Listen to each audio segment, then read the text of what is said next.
Mohakhali bus stand যেটা একটা ব্যস্ততম স্ট্যান্ড, প্রচুর যাত্রীর চাপ এখানে থাকবে এবং আছে।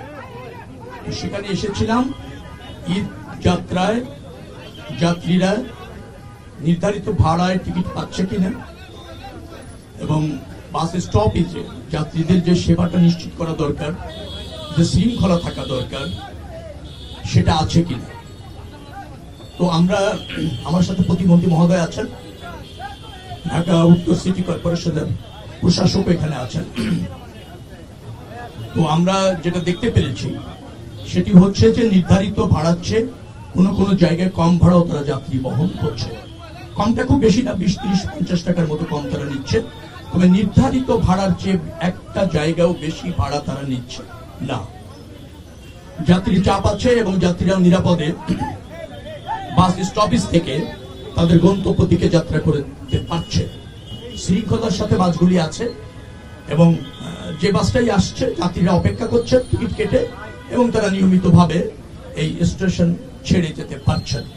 হয়তো আজকে সরকারি ছুটি অফিস করেই হবে, সেই কারণে বিকেলে হয়তো সন্ধ্যার দিকে চাপ বাড়বে। সেই বাড়তি চাপ কিভাবে মোকাবেলা করা যায়, যাত্রীদের ওই বাড়তি যখন চাহিদা থাকবে টিকিটের এবং বাসের, সেটাও কিভাবে তারা ফুলফিল করবে, সেই ধরনের প্রস্তুতি আমরা দেখলাম যে তারা নিয়েছে।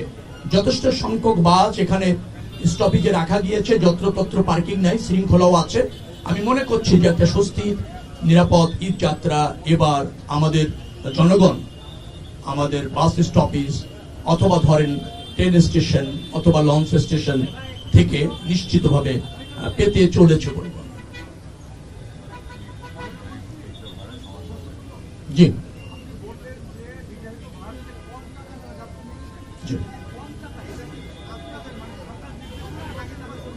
না, তাদের খুশিতেই নিচ্ছেন। আমরা বলেছি যত কম রাখা যায়, নির্ধারিত ভাড়ার চেয়ে কম টাকায় অনেক সময় তারা যাত্রী নিতে অভ্যস্ত অতীতে, কারণ যাত্রী যখন চাপ কম থাকে যাত্রীকে আকৃষ্ট করার জন্য নির্ধারিত ভাড়ার থেকে 100 টাকা কমে তারা এই সার্ভিসটা দেন। এখন তারা যেটা করছেন, অনেকে ওই জায়গায় আছেন যে কমটা নিতেন সেই কমের মধ্যেই আছেন। ধরেন নির্ধারিত ভাড়া 700 টাকা, তারা 600 টাকায় প্যাসেঞ্জার নিতেন, এখন 600 টাকায় নিচ্ছেন। অনেকে 700 টাকা নির্ধারণ ভাড়া হয়তো 700 নিচ্ছেন, কেউ আবার 20 টাকা কম নিয়ে 680 দিচ্ছেন। অর্থাৎ নির্ধারিত ভাড়া ক্রস করেছে এরকমের কোন নজির আমি গত 7 দিনে পাইনি কোথাও।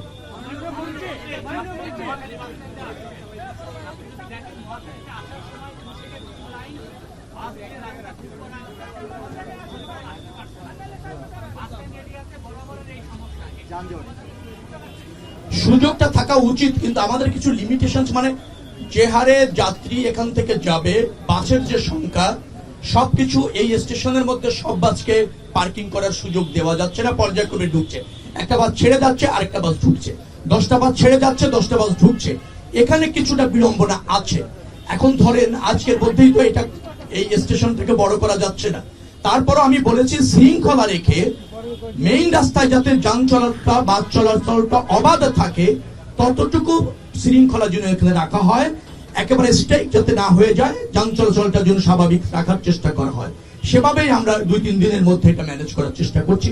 আশা করি আমরা সফল হব। আইন শৃঙ্খলা রক্ষাকারী বাহিনী তৎপর আছে, ভলেন্টিয়ার আছে, বিআরটি এর এবং মালিক সমিতিরও আছে, পরিবহন শ্রমিক সমিতির অনেক ভলেন্টিয়ার আছে, তারা সবাই সমন্বিতভাবে কাজ করছে। কোনো ব্যত্যয়, কোনো ধরেন অসন্তোষ বা সমন্বয়হীনতা এটা আমি দেখি।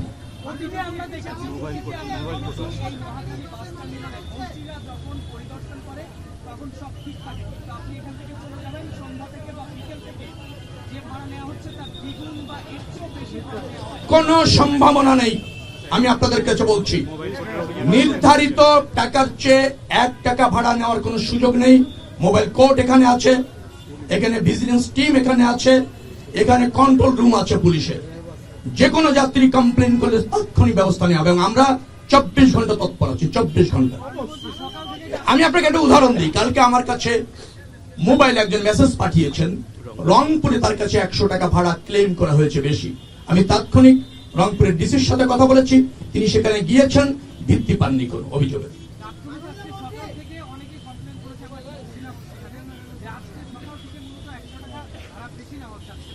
আপনি কি নিশ্চিত এটা নির্ধারিত বাড়াচ্ছে নাকি আগে নেওয়া বাড়াচ্ছে? আমি একটু ক্লিয়ার করি আপনাকে। নির্ধারিত ভাড়া যেটি তার চেয়ে কম ভাড়ায় আমাদের পরিবহনগুলি যাত্রী নিত এবং নিচ্ছে। আগে হয়তো ধরেন নির্ধারিত ভাড়া ছিল 700 টাকা, অনেক সময় প্যাসেঞ্জার না পেলে 500 টাকাও তারা নিয়েছে। এখন 600 টাকা যখন নিচ্ছে সে মনে করছে আগের চেয়ে 100 টাকা বেশি নিচ্ছে। আমি নিশ্চিত এটা নির্ধারিত ভাড়ার চেয়ে বেশি না, আগে নেওয়া ভাড়ার চেয়ে হয়তো 100 টাকা বেশি।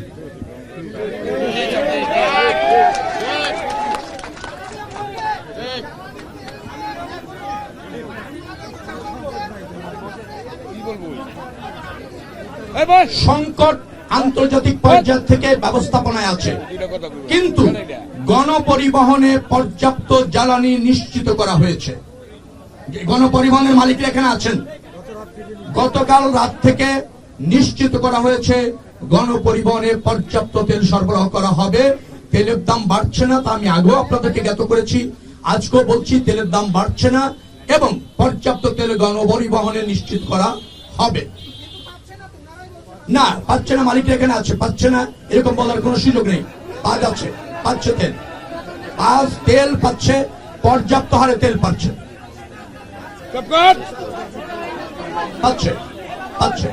কোথায় গিয়ে তেল পাচ্ছে না আমাকে বলেন, কোন পাম্পে গিয়ে পর্যাপ্ত তেল পাচ্ছে না? মালিক সমিতির নেতারা এখানে আছেন, বিচ্ছিন্ন ভাবে না, আপনাদের সমিতির নেতারা এখানে আছেন, আমাকে জ্ঞাত করেন, তেল দেওয়ার দায়িত্ব আমার, পাচ্ছেন।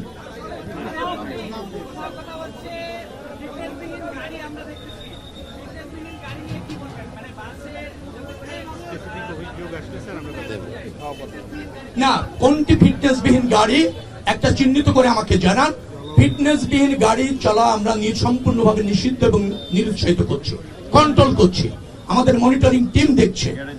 আবার গ্যারেজে গ্যারেজে গিয়ে আমরা সতর্ক করে আসছি যে তড়িঘড়ি করে কোন রকমের চলার উপযুক্ত করে কোন গাড়ি হাইওয়েতে জনগণকে পরিবহনের জন্য দেওয়া হবে না।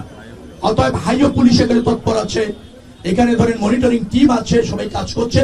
যদি আপনারা দেখেন আমাদের নির্দিষ্টভাবে গাড়ির নাম্বার দিয়ে বলেন, আমরা তাৎক্ষণিকভাবে ওই মালিক এবং গাড়ির বিরুদ্ধে অ্যাকশন নেব।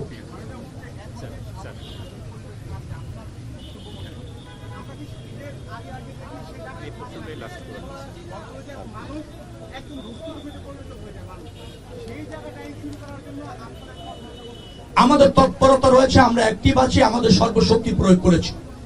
আমাদের যে সমস্ত কাজ করার প্রয়োজন এটা নিয়ন্ত্রণ করবার জন্য, ব্যবস্থাপনাটা নিশ্চিত করবার জন্য আমাদের সব টিম সজাগ আছে, সক্রিয় আছে, তারা যে কোনো মূল্যে এটা করবে। তবে একটা কথা মনে রাখা দরকার, 2 দিনে অথবা 2.5 দিনে 1.5 কোটি লোক ঢাকা শহর ছাড়বে। আপনার রাস্তা, আপনার যে পরিবহন সক্ষমতা, এটার উপর একটা বড় চ্যালেঞ্জ এবং চাপ, সেটা মাথায় রেখে আমাদের সবকিছু করতে হচ্ছে। মনে রাখা দরকার, পৃথিবীর কোন শহর নাই 2 দিনে 1.5 কোটি লোক ডিপার্চার করে। খুব কম শহরই আছে যেখানে 1.5 কোটি লোক বসবাস করে।